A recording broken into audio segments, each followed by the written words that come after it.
రవి ప్రకాష్ సిలికానాంధ్ర ఆసుపత్రి Kuchipudi super speciality వైద్య సేవలు పూర్తిగా ఉచితం. రాష్ట్ర వ్యాప్తంగా గడిచిన 2 రోజులు ఉష్ణోగ్రతలు క్రమంగా తగ్గాయి. పలు చోట్ల తేలికపాటి వర్షాలు కురిశాయి. ఇదే వాతావరణం ఎన్ని రోజుల వరకు కంటిన్యూ అయ్యే అవకాశం ఉంది. దీని గురించి మనతో మాట్లాడడానికి ఐఎండీ సీనియర్ అధికారి శ్రావణ్ ఉన్నారు. వారితో మాట్లాడదా మేడం, వాతావరణం చాలా కూల్గా ఉంటుంది. దీని గల కారణాలు ఏంటి? ఉష్ణోగ్రతలు కూడా చాలా వరకు పడిపోయాయి. దాదాపుగా మనకి సౌరాష్ట్ర, కచ్, గుజరాత్ మీదుగా దక్షిణ తమిళనాడు వరకు కూడా ఒక ఉపరితల ఆవర్తనం ఉంది. ఈ ఉపరితల ఆవర్తనము ఇంటీరియర్ కర్ణాటక మీదుగా ప్రవేశిస్తూ ఉంది. దీంతో పాటుగా ఇది దాదాపుగా 1.5 కిలోమీటర్ల ఎత్తు వరకు కూడా విస్తరించింది. దీని యొక్క ప్రభావం వల్ల ప్రస్తుతానికి చూసుకున్నట్లయితే రాష్ట్రం మొత్తం మీదుగా కొద్దిగా వర్షపాత సూచనలు కనిపిస్తూ ఉన్నాయి. ముఖ్యంగా ఉత్తర తెలంగాణ జిల్లాల్లోని మనకి సాయంత్రం నుంచి ఉరుములు మెరుపులతో కూడిన వర్షపాతం నమోదయ్యే అవకాశం ఉంది. అలాగే ఈదురుగాలులతో కూడిన వర్షపాతం కూడా నమోదయ్యే అవకాశం అయితే కనిపిస్తుంది మరో 2 రోజులు కూడా. ఇప్పుడు అది ఆవర్తనం ఎక్కడ కొనసాగుతుంది? ప్రస్తుతం ఎక్కడ కేంద్రీకృతమైంది? ప్రస్తుతానికి ఆవర్తనం అనేది మనకి సౌరాష్ట్ర, కచ్, గుజరాత్ ప్రాంతం నుంచి దక్షిణ తమిళనాడు వరకు ఉంది. అక్రాస్ మరత్వాడ మరియు నార్త్ ఇంటీరియర్ కర్ణాటక మీదుగా ఉందన్నమాట. దాదాపుగా నార్త్ ఇంటీరియర్ కర్ణాటక, తెలంగాణ, పశ్చిమ తెలంగాణ జిల్లా మీదుగా ఉండడం వల్ల దాదాపుగా మనకి పశ్చిమ తెలంగాణ మరియు ఉత్తర తెలంగాణ జిల్లాల్లోని ఉరుములు మెరుపులతో కూడిన వర్షపాతం నమోదయ్యే అవకాశం ఉంది. మన జిహెచ్ఎంసీ పరిధిలో వర్షాలు వచ్చే అవకాశాలు ఉన్నాయా? మనకి సాయంత్రం నుంచి కొద్దిగా వాతావరణం తేలికగా పోయి జిహెచ్ఎంసీ పరిధిలో కూడా మనకి వర్షపాతం నమోదయ్యే అవకాశం అయితే కనిపిస్తూ ఉంది.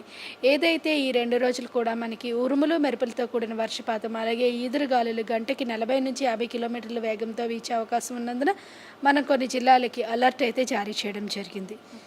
ప్రస్తుతం రాష్ట్రాల్లో ఉష్ణోగ్రతలు ఎంత మేర నమోదవుతున్నాయి? అలాగే రాత్రిపూట కూడా దాదాపుగా మనకి 34 నుంచి 39 డిగ్రీల మేర ఉష్ణోగ్రతలు నమోదవుతున్నాయి. రాత్రిపూట ఉష్ణోగ్రతలు కూడా క్రమేపీనా చాలా వరకు తగ్గుముఖం పట్టాయి. 22 నుంచి 24 డిగ్రీల మేర ఉష్ణోగ్రతలు నమోదవుతూ వస్తున్నాయి. మనకి అత్యధికంగా ఖమ్మం జిల్లాలో 39 డిగ్రీల అధికంగా ఉష్ణోగ్రత, పగటిపూట ఉష్ణోగ్రత నమోదవడం జరిగింది. అలాగే మనకి ఉత్తర తెలంగాణ జిల్లాలో 5 సెంటీమీటర్ల వరకు కూడా వర్షం 5.2 mm వరకు కూడా రెయిన్ఫాల్ కూడా నమోదవడం అయితే జరిగింది. ఇప్పుడు ఎల్లో అలర్ట్, ఇప్పుడు ఏ అలర్ట్ ఇస్తున్నారు? ఎన్ని రోజుల వరకు ఇస్తారు? అండ్ ఏ జిల్లాలకి? ఉత్తర తెలంగాణ జిల్లాలకి మనకి కొద్దిగా ఎల్లో అలర్ట్ అయితే జారీ చేయడం జరిగింది. అలాగే హైదరాబాద్ పరిసర ప్రాంతాలకు కూడా ఎల్లో అలర్ట్ అయితే ఇవ్వడం జరిగింది. 2 రోజులు ఉండే అవకాశం అయితే కనిపిస్తుంది అనమాట. ఈ రోజు రేపు తదుపరి కొద్దిగా వర్షపాత సూచనలు అనేవి కొంచెం తగ్గి పొడి వాతావరణం ఏర్పడే అవకాశం ఉంటుందన్నమాట.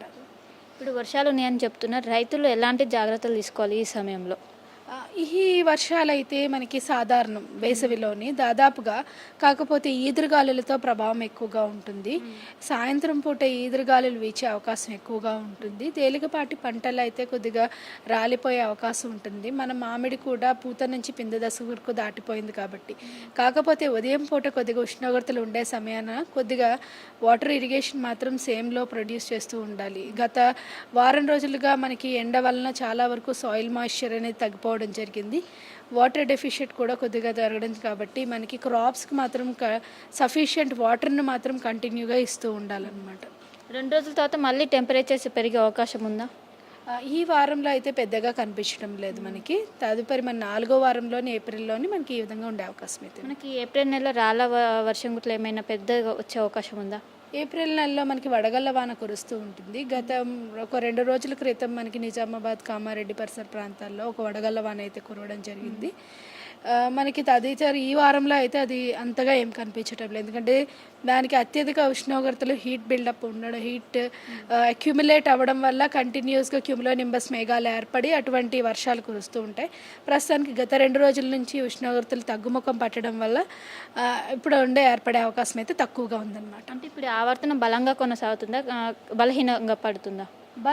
బలం ఉండదండి. ఇది ఉత్తర దక్షిణ ద్రోణి మరియు ఆవర్తనం కాబట్టి ఇది తన ప్రదేశాన్ని మార్చుకుంటూ ఉంటుంది. ఒక్కొక్కసారి మనకి తెలంగాణ మీదుగా ప్రవేశిస్తుంటుంది, ఒక్కొక్కసారి కోస్తా ఆంధ్ర, ఒక్కొక్కసారి ఇంటీరియర్ కర్ణాటక మీదుగా వెళ్తుంది. ప్రస్తుతానికి ఇంటీరియర్ కర్ణాటక, తెలంగాణ మీదుగా ఉండడం వల్ల మనకి వర్షపాత సూచనలు కనిపిస్తున్నాయి. ఓకే, వెదర్కి సంబంధించిన అప్డేట్స్ ఇక్కడ రాడార్ సిస్టమ్ నుంచి ఎక్స్ప్లెయిన్ చేయండి. ప్రస్తుతానికి మనకు చూస్తే కొన్ని దక్షిణ తెలంగాణ జిల్లాలైన నాగర్ కర్నూల్, అలాగే మనకి సిద్దిపేట, భువనగిరి పరిసర ప్రాంతాల్లో ప్రస్తుతానికి ఆల్రెడీ మనకి ఒక మోస్తరు జల్లులు కురుస్తూ ఉన్నాయి. ఇది మరింతగా బలపడి మనకి ఈ ఉరుములు మెరుపులతో కూడిన వర్షపాతం కూడా నమోదయ్యే అవకాశం కనిపిస్తుంది. అలాగే ఈదురుగాలులు కూడా వీచే అవకాశం అయితే ఇక్కడ ఈ ప్రదేశాల్లో ఉండే అవకాశం ఉంది. ఇప్పుడు మన హైదరాబాద్లో ఏమైనా ఎదురుగాలకు సంబంధించి ఏమైనా అలర్ట్స్ ఉన్నాయా హైదరాబాద్కి మెయిన్గా? ఆల్రెడీ మనం అలర్ట్ ఇవ్వడం అయితే జరిగింది. సాయంత్రం 5-5:30 నుంచి కొద్దిగా ఈదురుగాలులు బలంగా వీచే అవకాశం అయితే కనిపిస్తుంది. సో మొత్తం మీద ఇది వచ్చే 2 రోజుల పాటు ఈ ఉష్ణోగ్రతలు ఇలానే కొనసాగే అవకాశం ఉంది. అండ్ ఏదైతే ఆవర్తనం కొనసాగుతుందో దీని ప్రభావం వల్లనే రాష్ట్ర వ్యాప్తంగా ఉష్ణోగ్రతలు క్రమేపీ తగ్గిపోయాయి. 2 రోజుల అనంతరం సాధారణ స్థితికి వచ్చే అవకాశం ఉంది. ఏదైతే ఆవర్తనం ఉందో దాని ప్రభావం వల్ల ఉత్తర తెలంగాణ జిల్లాల్లో ఎక్కువ వర్షాలు నమోదయ్యే అవకాశం ఉంది. కాబట్టి అక్కడున్న ప్రజలు కావచ్చు, రైతులు కావచ్చు, ఎప్పటికప్పుడు అలర్ట్స్ని జారీ చేశారు. వీటిని ఎప్పటికప్పుడు అప్డేట్స్ ఫాలో అవ్వాలని ఒకవైపు వాతావరణ శాఖ అధికారులు సూచిస్తున్నారు. కెనపర్సన్ గణేష్తో కలిసి శిల్ప, RTV, హైదరాబాద్. మరిన్ని వీడియోస్ కోసం ఛానల్ ని సబ్స్క్రైబ్ చేయండి. లేటెస్ట్ అప్డేట్స్ కోసం వాట్సాప్ ఛానల్ ని ఫాలో చేయండి. అండ్ లింక్ డిస్క్రిప్షన్ లో ఉంది.